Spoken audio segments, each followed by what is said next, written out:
this quality of the practice, because you ask a question about the sevens. And so I had started to get things ready to talk about that. But what you're reporting actually fits precisely right into that. Yeah, I think that's in fact why I had messaged you about the sevens, is because I think I read something about them and I just remember thinking, oh, that's what you said, and this looks like maybe the next step, and I kind of have some experience of this starting to happen. All right. Well, let's start with Sutta number 24, which is the chariot relay. And that it gets that name from the Dhamma that is talked about. So let's talk about the Dhamma first, and then we'll explain why the name of the sutta is the chariot relay. It actually is the important part of the sutta is actually very short. It's within a paragraph. And it is a series of questions that Sariputta asked Mantaniputta, because Mantaniputta had been, let us say, he knew the Dhamma and had been off in another location far away, and no one had gone in that direction. But he had acquired students, and then he brought all of his students to the Buddha, and Sariputta was not far away. And so Mantaniputta did not know Sariputta, and clearly, I mean, they didn't know each other. So later, Sariputta goes to ask a series of questions to Mantaniputta, and this is actually just beautiful because, in fact, Mantaniputta answered in a very cryptic way by saying no to every one of them, every one of the seven. He said no to. And yet Sariputta had asked the question and phrased it in a certain way as, is this the path? Well, is this the path? And the answer obviously is that alone is not the path. Mm. And so then by going through the no's, then the discussion came, well, the analogy is like the king is going from Saranath to Rajgiri, and along the way he's going to stop at a station and change the horses on his chariot. And so each one of those stops and maybe even changes carriages. So along the way, each relay point is not the full journey. When he left Saranath, he went to the first relay, but that was not the trip to Rajgiri. But also the last leg, going from relay station number 5 or whatever to step 7, or to the goal, would also be not the whole path, because you've got to go every one of them. And so what this looks like is that this is a place where finally it looks like that the sequence of events is spelled out clearly, because you got to do step 1 before you do step 2. You got to do step 3 before you do step 4. You cannot run the relay between relay post number 4 and number 5 until you run it from your beginning point to step 1. It cannot be done that way. Okay, so this is an important point about that. And it's also, when we get into Sutta number 48, its sister Sutta, that's also the same way. But Sutta number 24 starts at the very, very beginning and goes all the way to the very end, to where Sutta number 48 is a very narrow part of that, but there's quite a lot of overlap. So let's go through that list of things that Sariputta asked Mantaniputta about. The first one is purification of virtue. Okay, now that's sila, or that's morality. And that you'll see in classical Buddhism, that's exactly where everything gets started with. They do little ceremonies that have the triple gem and the precepts. So this area of Sila that we're talking about is actually before the first step of Sotapanna. This is for ordinary people. Now, throughout the world, in every Buddhist country, most of the people are there who consider themselves Buddhists. They go to the temple, they do all the ceremonies that everything is done with, and yet not one of them has taken the first step on the noble path. But the primary teaching that they have is Sila. Also, when the Brahmins would come to the Buddha to ask him questions, either in large groups or one at a time, or actually sometimes in succession, in the sense that one teacher sent 16 students one at a time to the Buddha to ask him one question after another. Somehow the Buddha figured that out right away. He knew what that was all about. But the whole point about the teaching of the beginners is about Sila, morality. Well, now, if you think about it, that's what society really is. That's all society is a set of rules about Sila. And that at the bottom of all of the laws of every land will come down to not harming people, not taking things that don't belong to you, not doing exploiting of sexual activity that is harmful, etc., like that. These are the very basic things. But now the quality within Buddhism is already, we've got it kind of shaking loose, because these things are not called the 5 rules. They're called the 5 precepts, because it's up to each one of us to decide whether we're going to have these 5 precepts. Now, the next thing that I'd like to say about Sila and morality is that in the sense of sitting meditation, if someone is sitting with the intention of developing the mind or doing whatever puja that they're doing, at that point, they're not harming anyone. At that point, they're not taking anything. At that point, they're not killing. So the whole just sitting down and going into seclusion is a perfection of the Sila immediately for anyone. And yet, because of the way that the human mind, especially the Western human mind, thinks of it, they think about the perfection of the Sila means I have to become absolutely perfect in my Sila for a long period of time somehow before I can ever make the next step. Rather than thinking about it, oh no, these things can happen very quickly. They do happen in order, but it can all happen in a very short period of time, one after another after another. So the first thing we do is we sit down in meditation and we have perfect Sila right then and there. Well, let's not use the word perfect. Let's use the word pure. But both of those words are problematic. Why? You Because have they speak of absolutism. it's almost I almost feel like you have a good enough Sila to do the next step. Exactly. It's pure enough. Like drinking water.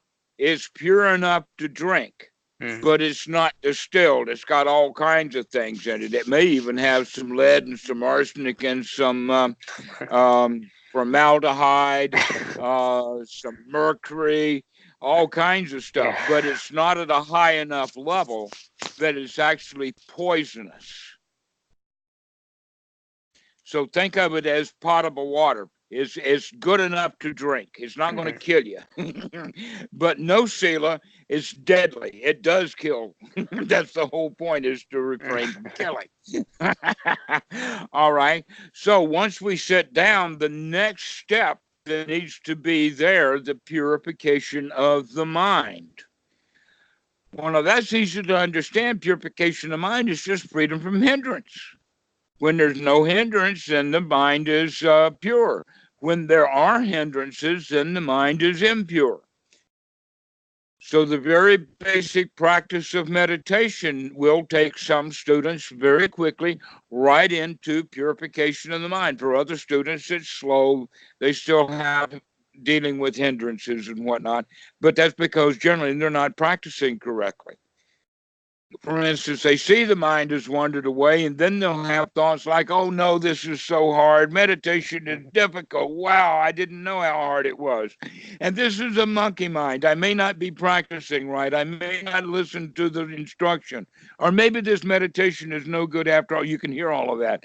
All of that doubt. And that still is hindrance. Why? Because we are still encumbered with a thought pattern that keeps us in a state of dissatisfaction. Like meditation is hard. But when we do change the attitude about it, then we say, oh, I caught it again. All right. So now we're beginning to get the concept of purification of the mind is merely being free from the hindrances. The next one is the big deal, and that's purification of view. In this sense, this is the kind of the point where noble right view will begin to kick in the sense that most students through most of our society see us as if we were an individual or a person, that we have ID or identification, and we identify as I am this and that I am that. Purification of view has to do with the purification of the view about I am, in the sense of, well, I am not that. I am not an accountant. I'm much more than that. And not only that, but that whole quality of I am can be broken down into constituent components.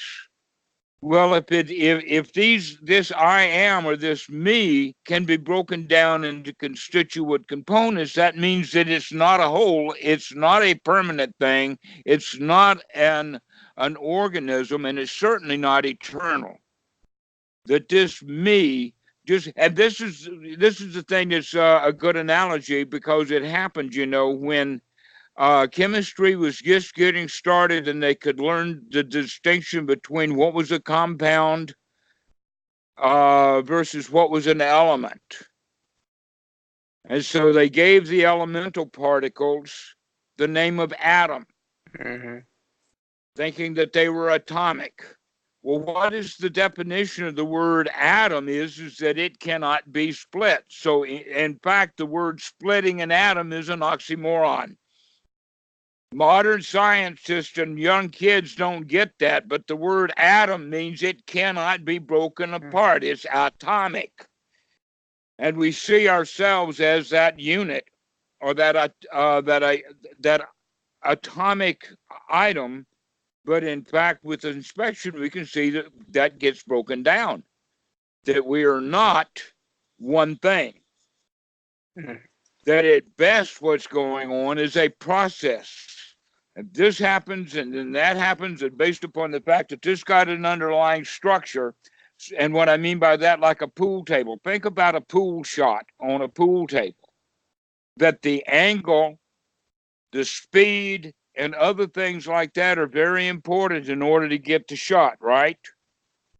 But one of the things that we're not talking about with that, and they very generally don't talk about, is the fact that the table surface has to be flat.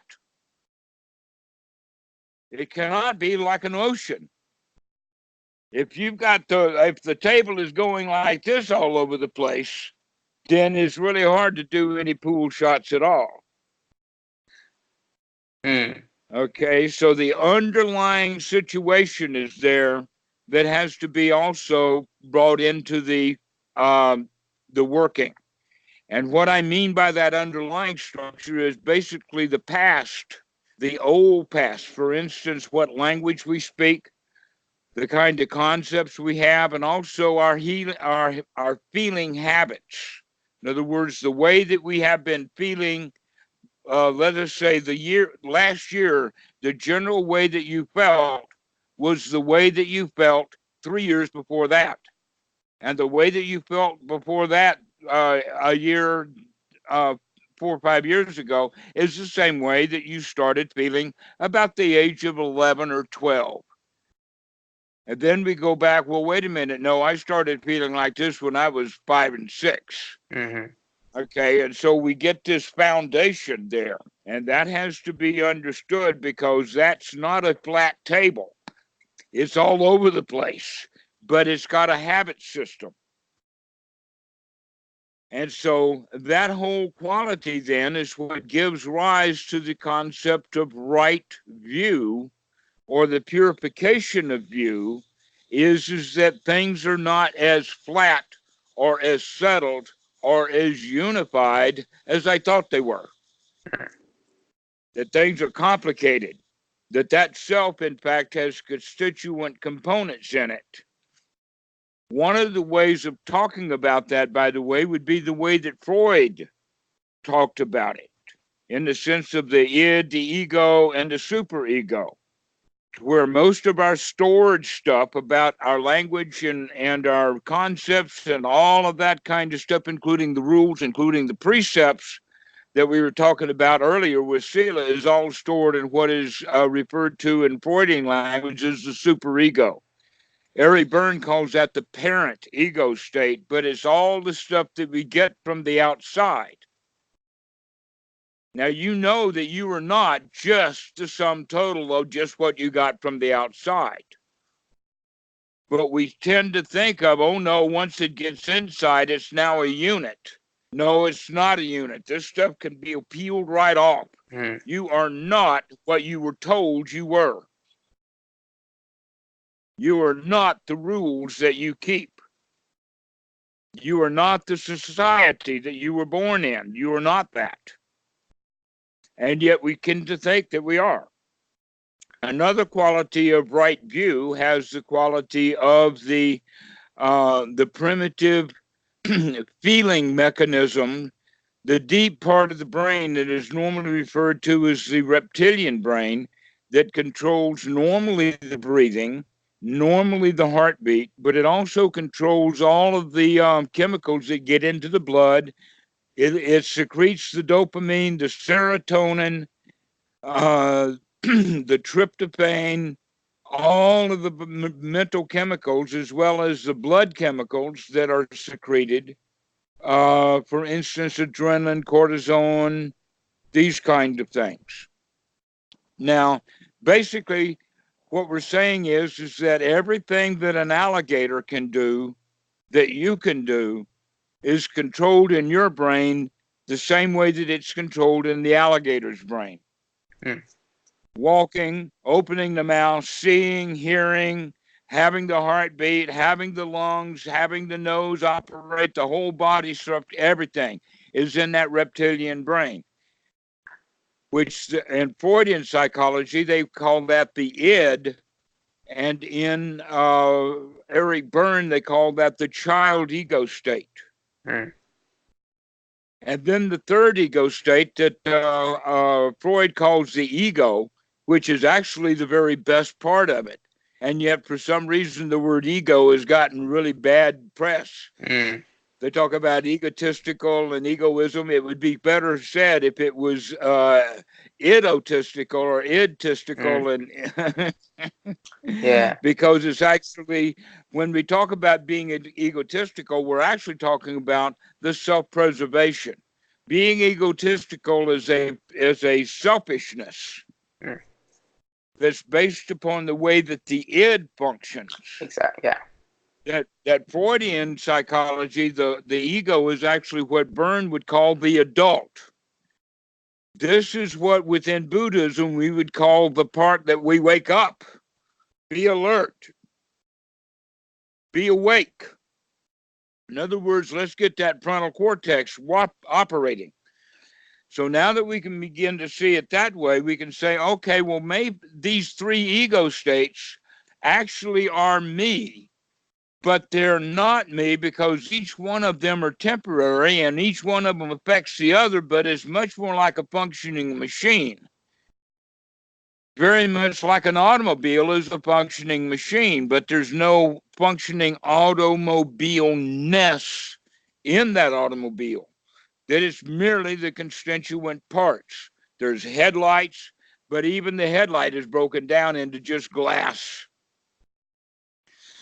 All right, so the whole point about there is no inherent automobileness or no carness in a car. In an old sutta, they use that example with a chariot. And I've with the heard king's this. permission, Yeah. they took the chariot apart, right down to the spokes, to say, okay, where is the chariot? Now imagine if you took all of the parts of that chariot, instead of laying out in the field where they can all be seen together, that they were put into a warehouse, put into a box, or even put into a carpenter shop with a lot of other wood. Now where is that chariot? Well, it's right there. But the chariot part of it is the mental concept in the human's mind. In that regard, who I am, the me, is actually just a concept. It's only a mental concept. And it can be broken down into the various points. This is what that third stage in the sutta, right view, or the purification is the view, is the purification about how I see myself. Who am I?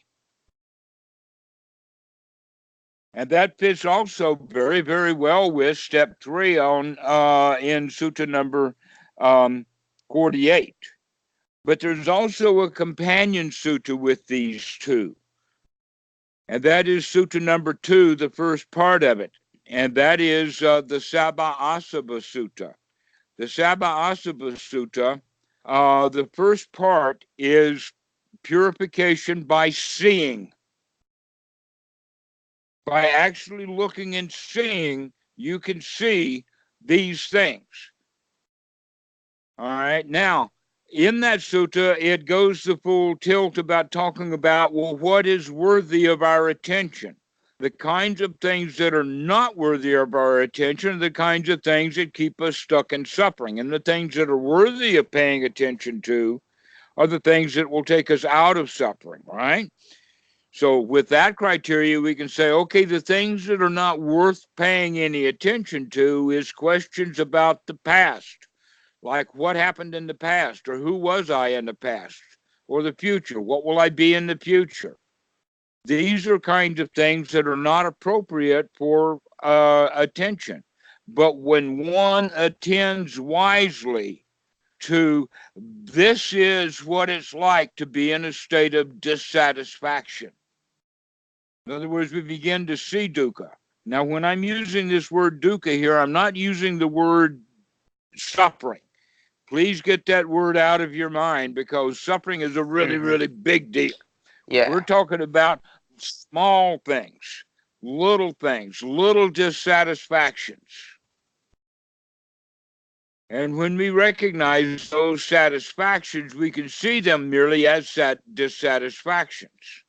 So we see this is dissatisfaction. Then we see this is the cause of dissatisfaction is because I want things, or because I don't like things, and because I'm really ignorant about how and why I like things and don't like things. This is the second noble truth.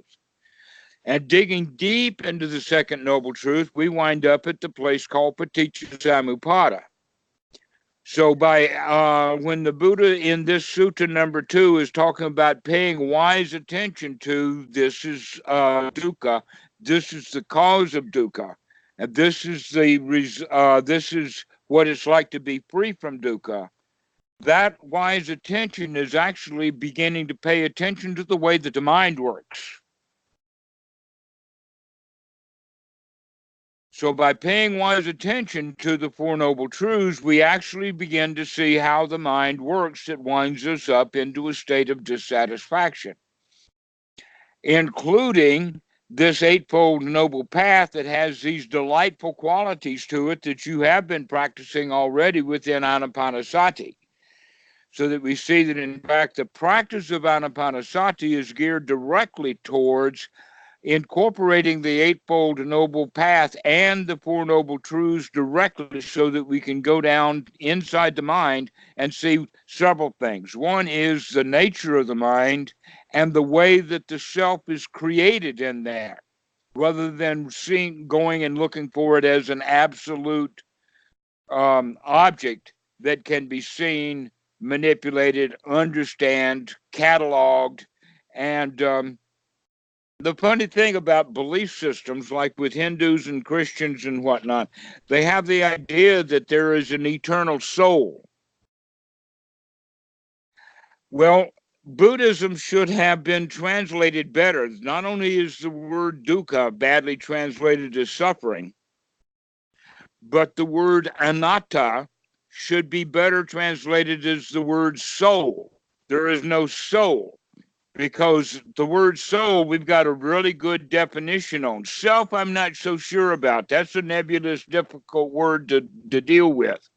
But soul, we know, is a thing that it either survives death or it doesn't. That's the big definition of it. If it survives death, it's a soul. And I guess if it doesn't survive death, then it's a self. But the way that it's described and the way that it's practiced, say within modern secularism, the idea of being an atheist has a very very particular quality to it that can be referred to as annihilationism. And here's what we mean by that: upon the breakup of the body, the existing being, the soul or the self, is destroyed. It's annihilated. Upon the breakup of the body, the soul is annihilated. This is what we mean by annihilationism, as opposed to eternalism, which means upon the breakup of the body, the being is not annihilated. It goes on. And that it goes on from life to life to life, which makes it either eternal or semi-eternal. Now, the difference between semi-eternal and eternal is not very important because both of them are way out into the future. Then this is the way that people think about it with the soul. So let's not look at it, or let's talk about it from that perspective, because the teachings of Paticca Samuppada and the investigation that we have by paying wise attention to the way the mind works, we come to understand there's no soul in there. But there are all of the ingredients needed to make up a self, and that self becomes merely a concept. And not only that, but that self generally is that which contains and holds the dukkha, the dissatisfaction. The dissatisfaction is felt as I am dissatisfied, as in a form of clinging. So this is that third state then, and I'm not going to go off into all the details that I could. I really want to teach Paticca Samuppada right now, but we're not going to go that deep into it. Let's just stay at the level of understanding purification of view is the purification of the view that I am not what I thought I was, that I'm merely constituent components. Then the next part of it is the eradication of doubt, purification of doubt. In other words, not only do I know now that I am not what I thought I was, but my relationship to the world has got to change. Of this, I have no doubt.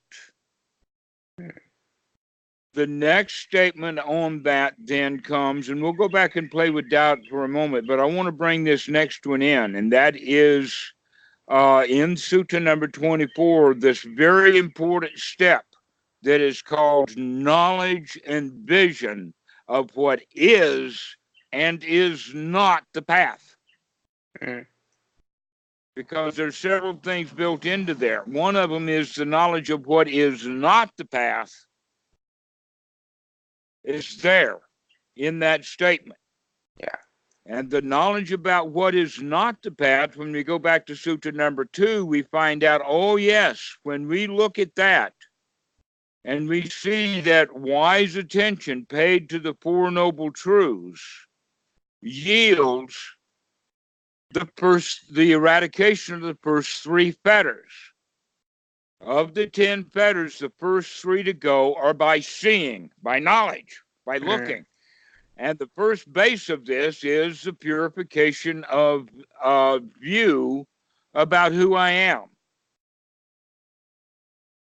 Along with that, also knowledge of what is not the path is all the lies I've been told.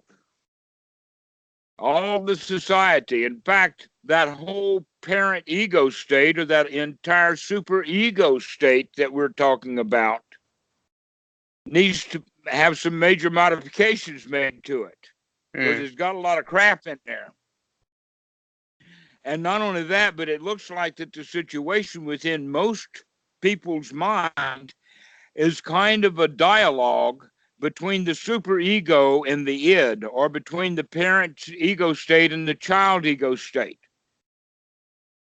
And Yes, that dialogue has to do with, I want you to do this, and the child is, no, I don't want to do that. I want to do this. And the parent says, no, you can't do that. And so each human is now wrapped up in a struggle within themselves. And where is that adult ego state? He's out to lunch. If you were paying attention to what you were doing inside, you'd stop. This is the waking up process. This is what sati is all about, is to come out of that dialogue between what you should do and what you want to do based upon an old set of habits.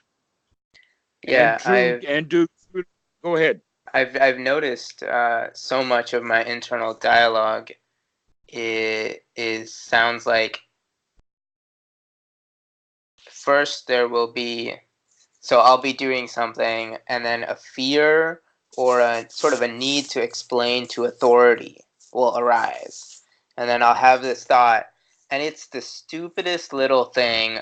It's like if I have my hand in my pocket and I'm struggling to get my keys out of my pocket, my brain's explaining why it's taking so long to get the keys out of the pocket. It's telling this whole story about where the wallet is in relation to the keys, and it's completely unnecessary, and it's so just silly. It's just so unnecessary. Well, and incessant. It just keeps going. That is a mental habit. You're using the example of keys. The other day, the guy was using the example of being in line and people would cut in front of him in line. But you're struggling with your keys. Here's everything. The thing. Yeah. It's exactly the same thing. It's the same dialogue, and that is that, oh, I'm struggling with my keys as if I were a 4-year-old struggling with my keys, and Daddy is standing there wanting me to get those keys out.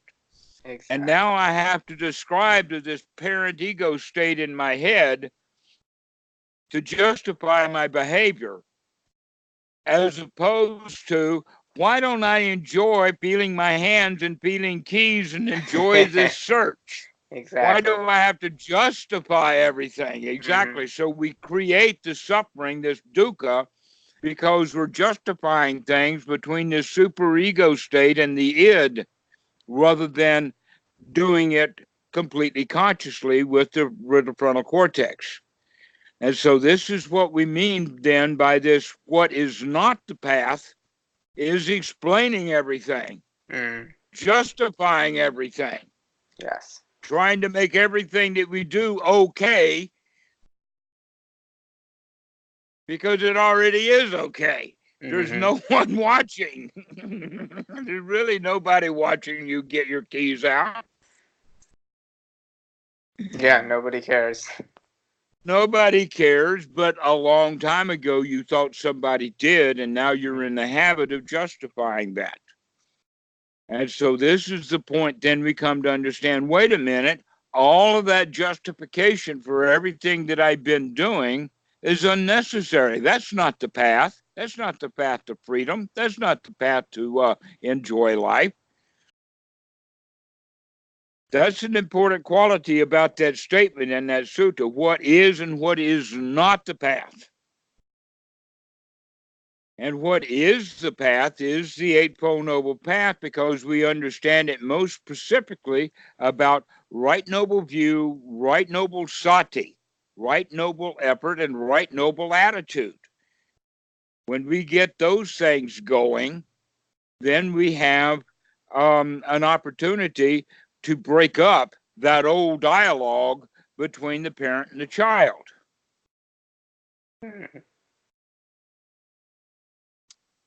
So this is now where we have come to knowledge and vision of what is and what is not the path. All right. This is where a kind of gap in time comes, and the next one statement in this sequence seems like it could be, in fact, years later, but in fact, oh no, it's really right here on top, and that is knowledge and vision of treading the path, which is different than knowledge and vision of getting off the path, winding up in the ditch.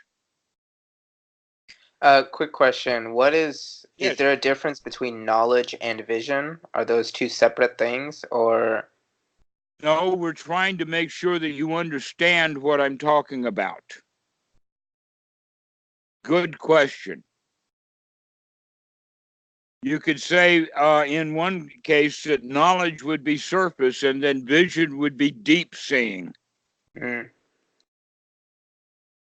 Okay. So you can look at it like that. All right. So vision in this sense is not merely the light reaching the eye, but more of a deeper seeing in the sense of deep understanding. So knowledge would come first. You can see on the surface, but later you'll begin to see deeper what we mean by what it's like to be on the path. And so that's the next step. And then the final step in this sequence would be knowledge and vision of having tread the path. In other words, what is it like to get right on top and stay there for such a long time that your whole life is just delightful? The knowledge and vision. And so the analogy could be like mountain climbing. Mountain climbing would be in the sense that you live in the valley like everybody else. And then you would say, I'm going to climb that mountain. So the first thing that you do is you go around town, going to the camping stores and getting the equipment that you need. One of the things that you might need is some information about where the paths are. You might want to get a map. But what you do is you get prepared for the journey, but you're still in town. You're still in the village. You're still at the level of ordinary person, but you're getting ready with all of the equipment that you need. And now you set out on the path. This would be then, at that point, would be the knowledge and vision of what is and what is not the path, because you know how to climb that mountain. You've got your camping gear. You got everything you need, and off you go. And then you begin to climb. And after you're climbing on that mountain, eventually you'll come to a mid-level or a spot, and you can look down below and you can see the comings and goings of all of the people down there. And you can, now I know what it's like to live in the village, but now I'm beginning to get some freedom. Now I've got the wide open spaces. And so that would be the knowledge and vision of climbing the path, or the knowledge and vision of being on the path. And then the final goal is then getting to the top of the mountain. And that is knowledge and vision of having taken the path, but now not only is your village very distant and far below, but you can also see other villages around. Now, you can't see beyond the horizon. There is always going to be the unknown. And we get used to it. We've seen enough now that we're comfortable and familiar with the fact that we don't know nothing anymore. We have seen it all, and now that we've seen it all, we recognize I don't know nothing now because I recognize how much I don't know. So that's the way that Sutra number 24 is put together. And it encompasses the entire path from the living in the village, getting ready for the village, to go up to the halfway point. Now, I would say maybe the halfway point would be like the Sotagama or the Anagama range, and then the Arahat would be on the top. All right, so let's look at it from that perspective and see that this is the entire journey. Now let's look at Sutta number 48, because it's going to have a much more narrow point. Because in the Sutta number 48, it talks about the 7 stages that are reached for Sotapanna, which is all done in just one little paragraph in Sutta number 2,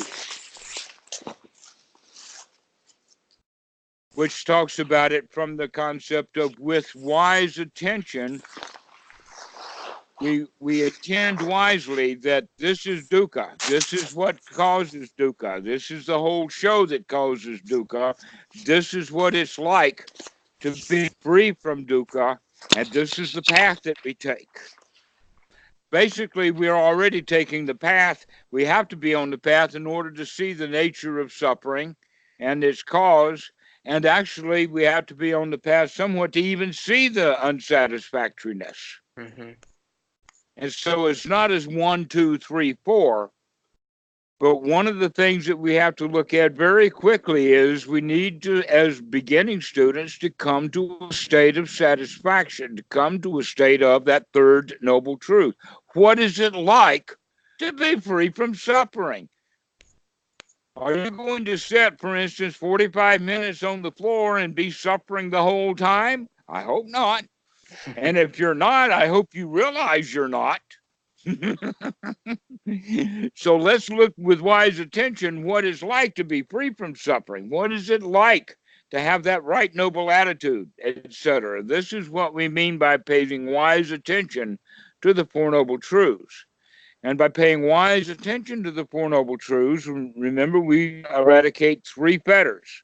The first one is personality view.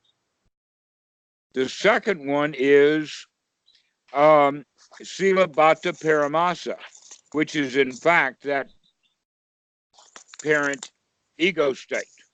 That super ego is in Pali referred to as Sila Bhatta Paramasa, and what that means is attachments to rites, rules, and rituals.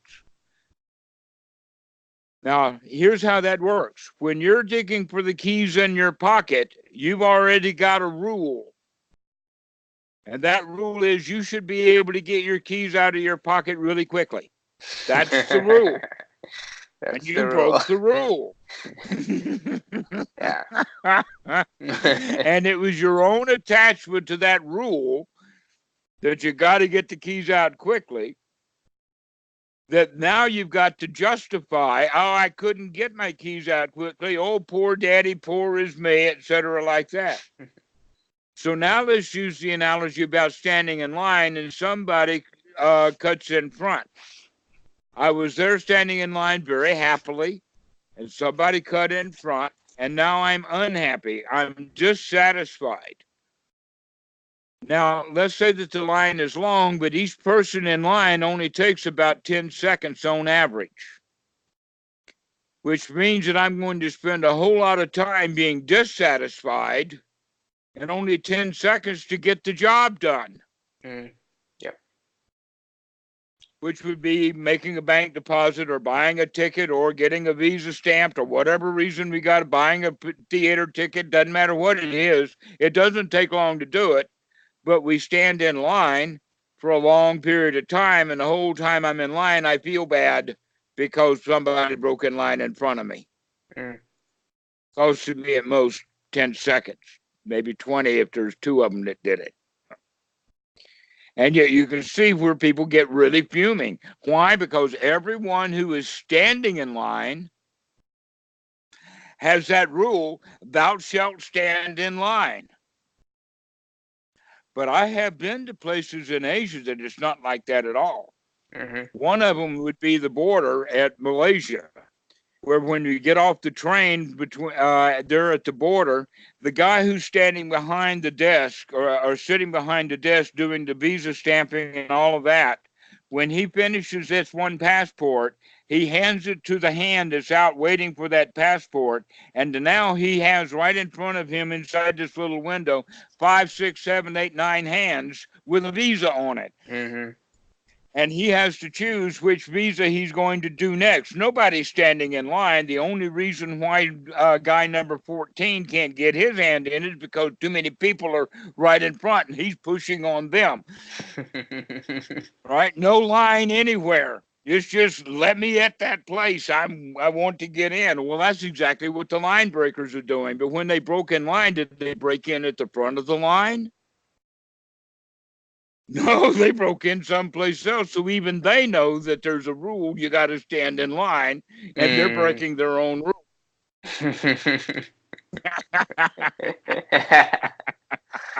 That's right. If you're gonna cut line, you might as well cut in the front. Exactly. And so when the guy there is standing, they cut in front of me. That's the statement.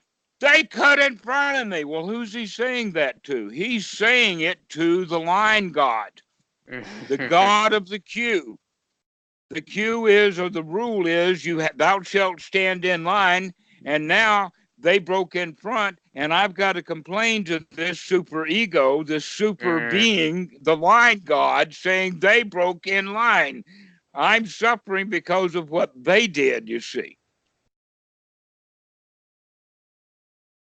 Yeah. Isn't that amazing? So that's what you're doing when you're getting the keys out of your pocket and you're breaking the rule about how long it takes. And now you're trying to appease the key god. Yeah. It's in your mind, okay? And we always appease that key god or the cue god by supplicating or becoming submissive and complaining, bitching, in the sense that I'm the victim and he hurt me because he broke my rule. He hurt me because he broke my rule. And so when we go around setting up rules for people, that means we're going to be setting up a whole lot of suffering for ourselves because people are going to break our rules.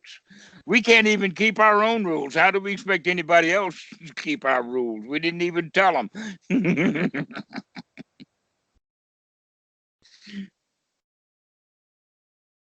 So this is where we have that point then of understanding that these dialogues that we have are obstructions of the mind. These are hindrances. And so going to Sutta number 48, we recognize, okay, that we've got these fetters. Let's finish the fetters first. We got 3 fetters that we're going to destroy. The first is personality view, who I am. The second one is the destruction of this fetter of Sila Bhatta Paramasa, of this is the way that it should be. These are the rules of society. The rules of society have cues. They have driving. In Thailand, they have a completely different driving rule. No, I'm familiar. In the West, they have the driving rule of right-of-way. But in Thailand, they have the rule share the road. Which means if you've got 2 lanes of traffic, we've got room at least for 3, maybe 4. If you got an extra motorcycle, we can have 5. 3 of them are going that direction and 2 of them are going this way. If it's a city street, it'll be slower, but out on the highway, it doesn't matter. Everybody will just make room for everybody else. That's the way that it goes. In America, that would be an absolute guaranteed traffic accident. Yep. So, and the rules of the road in Thailand are different, which means you really got to watch what you're doing. Yeah, absolutely. Yeah. And if you go to any local hospital, the people there that have gotten white gauze on their legs are almost always the Farang, the Westerners. The Thai people, they don't have those little traffic accidents. Yeah. This is a nation of motorbikes, Yeah. and everybody's on a motorbike, and the rental motorbikes are cheap. But who has a motorbike accident? It's the Westerners, because they don't know what they're doing. First off, they're not even expert at driving motorbikes, but then the whole culture about how to drive is completely different. Mm. You say, okay, well, I'm supposed to be on this side of the road and they're coming in that direction, but wait a minute, here's this guy coming over here. I got to watch for him too. Yeah. But see, in the West, they don't even think about it like that. So this is the whole point about Sila Bhatta Paramasa. Is that the rules that we make and keep are the things that cause us trouble. That a better way of living is to watch where we're going. Look out for the traffic instead of having the rule, oh, this is my lane. So this is Sila Bhatta Paramasa. The third, then, is the doubt. But in this case, the doubt is doubt about what is and what is not the path. Again, just like in Sutta number 24. Knowledge and vision of what is and is not the path. That's the third fetter. Well, now, in the context of Sutta number 48, we're looking at it from a slightly different way because we're looking at the very first step of coming out of the village onto the noble path. And that is that it's stated this way. The first knowledge that is supermundane, noble, and a factor of the path, that first knowledge, okay, this is what we're meaning by that it's a factor of the path. It is noble, it is supermundane, and it is not held by ordinary people. The ordinary people in the village are still going to stay in the village, and they're going to have all kinds of magical stories about that mountain. But you're not going to be playing with those magical stories. You're going to climb the mountain. Mm. And the first one that we have to get over is, can I clean out the mind? Can I, in fact, get the mind to that state that was mentioned in Sutra number 24, and that is purification of the mind. Now, the purification of the mind here comes in two stages. The first one is this quality, and actually it has a lot to do with the eradication of doubt. Now, this doubt about what is and what is not the path is the third level of doubt. Let's talk about the first two levels of doubt. The first level of doubt that almost everybody in that village will have is, who, me? I can't climb that mountain. I couldn't climb that mountain. That's not possible. Okay. In fact, in Buddhism, they have the idea that nobody can climb that mountain. That we haven't had enlightened beings for centuries. All right. Okay, that's the doubt. That is a basic doubt about, well, whose mountain is it anyway? Who owns that mountain? The answer is the ones who climb it. That's who own it. The ones in the village, they may have paper, but they don't own the mountain because they've never been on it. Mm.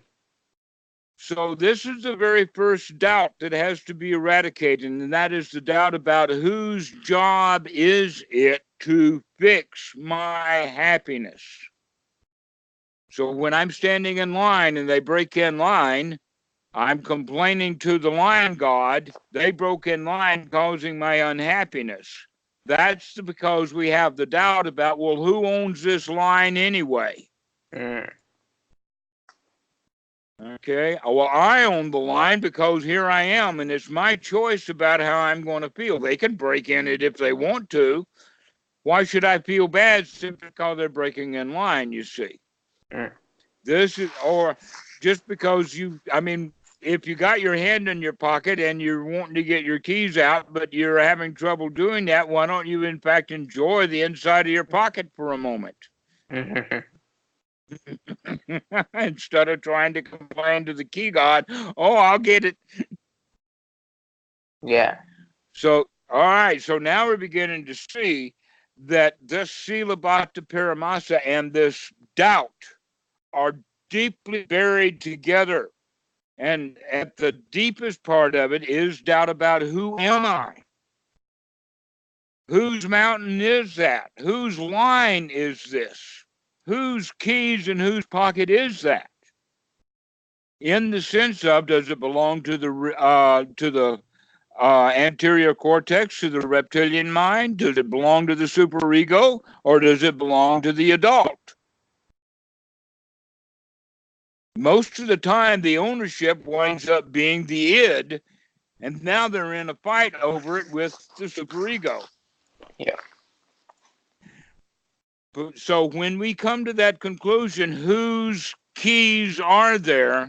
That's actually a way of asking the question, who made this mess?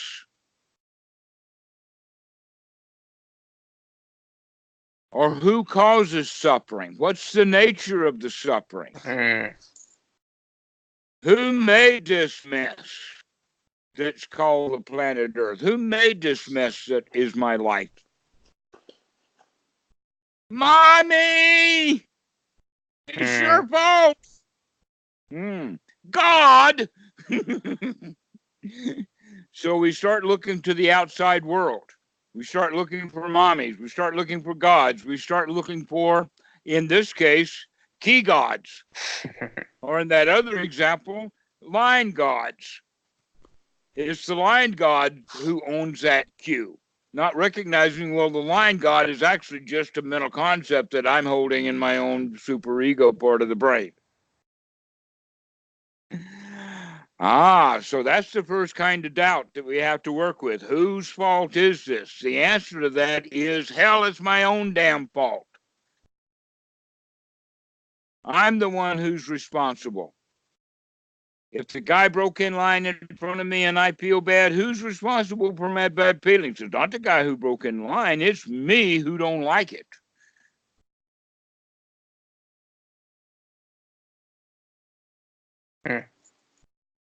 Second kind of doubt. I'll take that as you got it. I got it. As insight.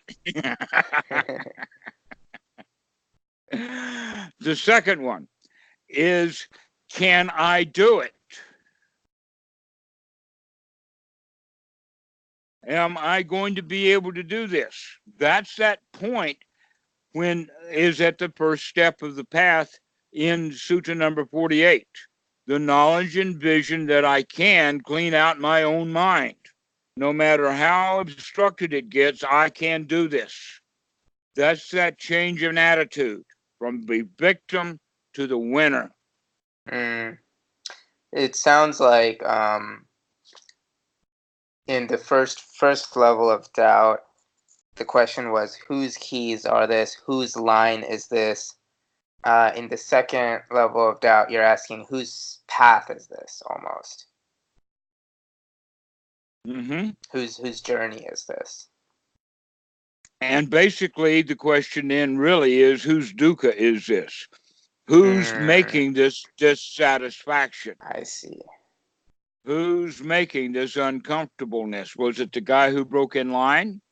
No, he didn't cause the dissatisfaction. You look up and down the line and you'll be seeing various levels of dissatisfaction, including some people that are talking or just ignoring and they're not even watching. They don't know. They don't care.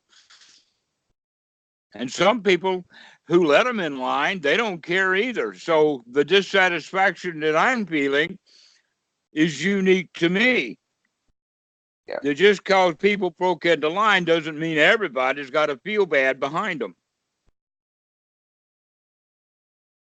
That's that second level of doubt, or the first level of doubt. Who causes the suffering?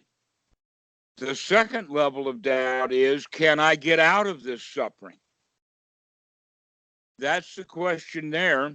That is that first step on Sutta number 48. That no matter how obstructed the mind gets, I can clean it out. This is also the Pali word shraddha, which means confidence. I can do this. Not faith. Faith is not shraddha. A lot of people think that faith is translated, or that shraddha is translated into faith, and they've got a Christian background, and they say, well, Christians have to have faith. Yeah, but let's not look at it in comparison to Christianity as a religion. Let's look at it as a baseball field.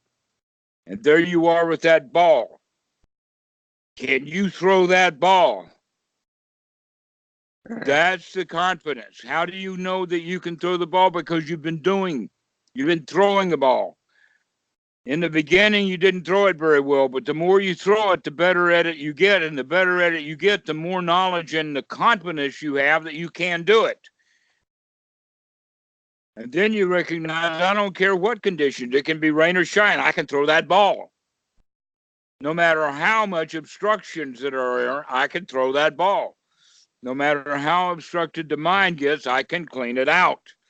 That's confidence. That's that second level of doubt.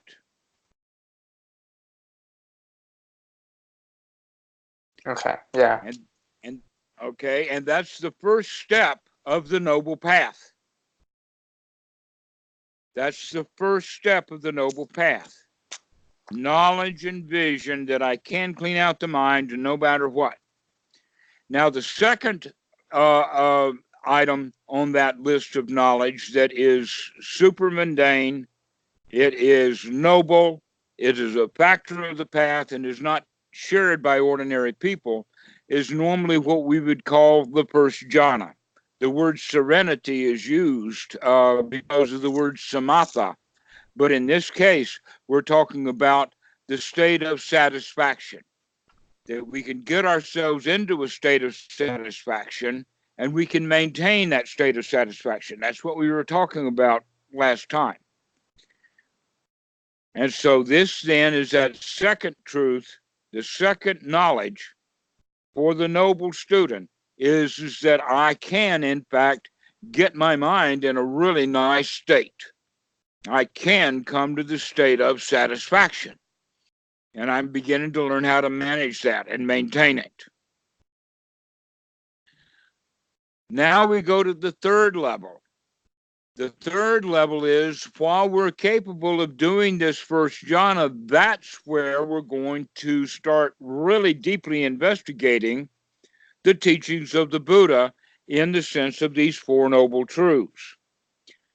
So looking at it like this is where the second sutta comes into play, in the sense that with a mind that's sharp, focused, ready for work, the first jhana that has rapture and sukha. Sukha is pleasure. And from that state, we're going to investigate the mind in the regard of the Four Noble Truths. Now, a lot of people think that if I'm studying the Four Noble Truths, that means I'm reading a book about it. No, the book we want to read is this one. We want to watch that stuff in action. And so the third truth that is noble, super mundane, and a factor of the path is to understand that this teaching of the Buddha is very special.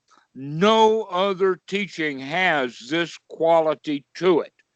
This knowledge and vision of what is the path, this understanding of Sila Bhatta Paramasa, this understanding that I am not who I thought I was. And you look, Christianity, they teach itself. This is not like Christianity or Islam or any other religion. It's also not like psychology, because psychology doesn't deal properly with Sila Bhatta Paramasa. It also does not have meditation or getting the mind fit for work. The best that psychology can do is stay at the surface level. surface level of knowledge. So this is the third one. So when we understand that the Buddha's dispensation, the Four Noble Truths, does in fact release us from these first three fetters. We're not completely free yet, but we do understand who's responsible. We've got all three doubts eradicated. This is the place where we move from the path of Sotapanna into the fruit of Sotapanna. The fruit of the Sotapanna is knowledge and vision of the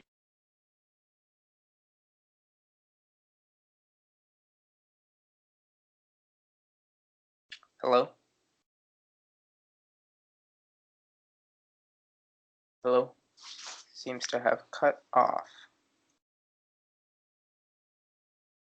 I'm not getting anything. I'm gonna wait a few more moments.